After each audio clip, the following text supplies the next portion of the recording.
So today I will show you how to transplant the seedlings. So as you can see, these are some of the spinach seedlings, and I had put the seeds all spaced together, and some of them are very close to each other, and these, for example, seedlings will not grow to their full potential if they are that close. So I will show you how to transplant the seedlings from this place to some other place with proper distance. Now you can see that this is where I had some of my seedlings here. You can see they are all rooted out, and I transferred many of them to the separate, even out spaced. Now, few criteria before you start transplanting. Every seed, when it starts, it has two leaves that first comes out from the seed. So these are the leaves, and that are generally different from the other leaves.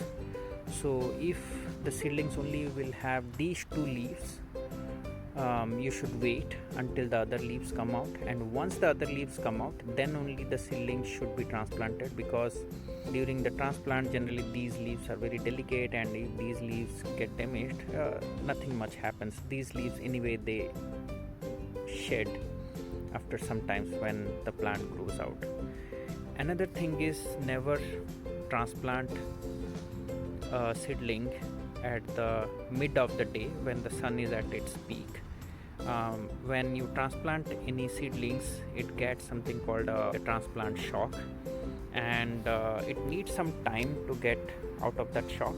So you should transplant generally at the beginning of the day when there is enough shade, or at the end of the day during the evening, and basically the best thing will be at the evening, so that they can get rest throughout the night, and then on the other day, and then start to get the sun and start to grow.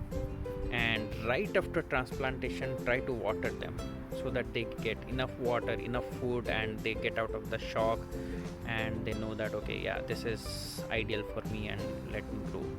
So yeah, treat your seedlings or treat your plant as if you are treating a human being or a living being, because they are living being. Now, some seedlings can be transplanted, some seedlings cannot be. For example, something like a red Malabar spinach, so that's very sensitive. If its root gets damaged, or if it moves or something, so that's very difficult to transplant. But spinach is a very good example where the seedlings can be transplanted, and you can see these are some transplanted seedlings, and these are doing all well. So let me show you how to transplant. Now try to not damage the root as much as possible. I'm taking this hand trowel. You can use a normal plastic knife or plastic spoon or fork, something like that, just to remove out. Now try to dig in and go as much deep as you think the seedling's root may have got, and then go deep and slowly get it out without as much as touching this plant root. But I know that it's not ideally possible all the time, but try to do that. And even if this root comes out or gets touched, it's not a problem, it will take some time. So then I've just dug it out. Now hold this and try to get it out without damaging or without even touching the root as much as possible. If you can get a chunk of the soil with the root intact, that's even better, like how it is here. See, the soil has the root intact, but there are two of these. I'll show you how to get them. You can just get the plant with its root out, and we got the plant, if you can see. So I have to prepare this space. Try to prepare this space where most of the soil are left, not this kind of chunk, These are good for the plants. These are all compost. Try to dig out a little bit to loosen the soil. Mix it as much as possible. And now since this is prepared, now you just put that plant and hold in one hand, and then you have to put the soil in another hand and gently press it along the root so that the plant will stay up. So let me do that.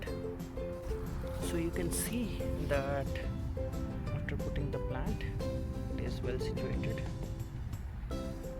and I know this is a bit nearby, but it's better than it was in that position. You can maybe put some more space.